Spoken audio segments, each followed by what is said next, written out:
Bklyn. I'm back at it again. I am very much still walking, so you're gonna see me like looking and then freaking changing my direction and intention, because it's not hard. I mean, it's not easy to do two things at once. All right, before I like get on that ramp, today I'm gonna be talking about letting go of attachments. So, to start off, I'm gonna just, explain to you guys how, like my idea of attachments, right? So attachments are given to us like before we're born. We're born with cousins, sisters, brothers, aunties, girlfriends, boyfriends, exes. All of these people are already on this earth ready to be who they are to us. Best friends, lovers, I could keep on going. And it's really about the path that you take or that they take to actually invest in where you end up. So how I told you guys like a while back, if your parents put you on the wrong path, then it could actually end up in something happening to you. I see something happening to you or your parents. But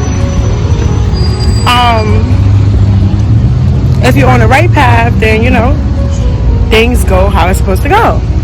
Now the thing about this tricky situation is the people. Some people just believe that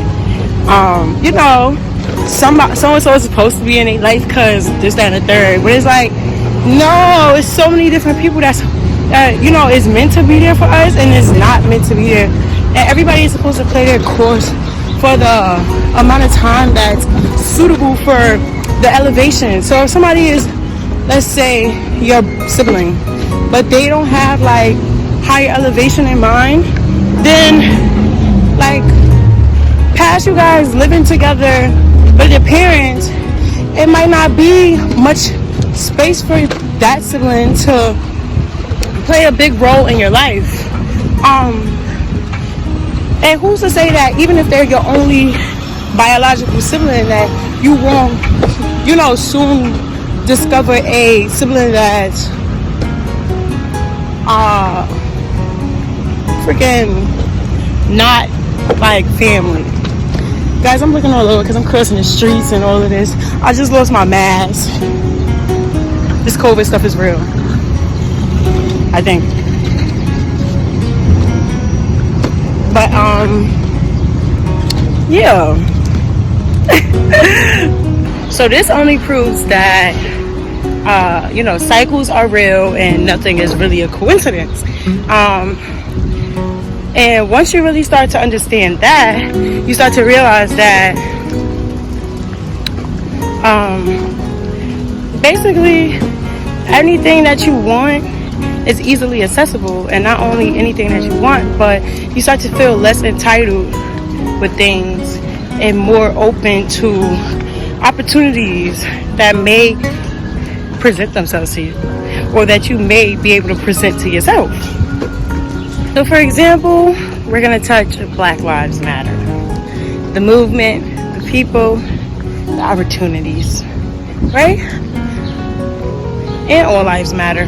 But we're going to start off with Black Lives Matter because I've actually had some experiences with some of the individuals who chanted from the rooftops. So, as I give my opinions, I've been bashed, I've been neglected, rejected, and ignored. I've had people ask me things like, why do I think I should be saying this, and to get off of their posts, simple things like that, to go copy and paste my opinion somewhere else. And I've responded with much respect and love and peace and light in return. And I also share the fact that I did copy and paste my opinion on all those other posts as well, because I share love, because all life matters. And honestly, it's kind of confusing. How can you chant Black Lives Matter and ignore my black opinion? Does my life not matter? Or does my life matter? Me being in this physical form, but not the opinion in this physical form. Excuse me, guys, I almost dropped my phone. Safe crossing. Yeah, it's people who literally say, oh, this matters and I support this and the third, but then you're on social media with thousands of people and hundreds, because some people don't have thousands, and you scroll past so many people trying to elevate themselves, and you don't share their work, you don't pass it on to a friend. Not only that, but the people that you see daily doing what they do to support you, to elevate you, like simply the mailman or male woman. Do you thank them just because, or do you thank them just because when you know it's something very exciting coming inside the mail? It's things and situations like this that causes us to overlook one another and try to divide. But we're already divided. And it's not that we're literally divided, because we're all one. It's just the opinions. It's sick. I had a family member chant Black Lives Matter. This family member happened to be mixed. You guys, I'm more black than this family member, and I'm not saying this to be funny. I'm not saying this to divide, because we're all one. I'm just saying this to prove the point. And this person told me my opinion didn't matter. So you screaming Black Lives Matter, but your family doesn't matter. Your family's opinion doesn't matter. And people whose lives is more black than yours does not matter. It's just like, is this really an uplifting thing that you're trying to do? Or is this just something that sounds nice and it seems suitable for the moment? Because we all have fans. Let's go back to that. We all have fans. This is what you want to teach your fans? This is how you want people to move?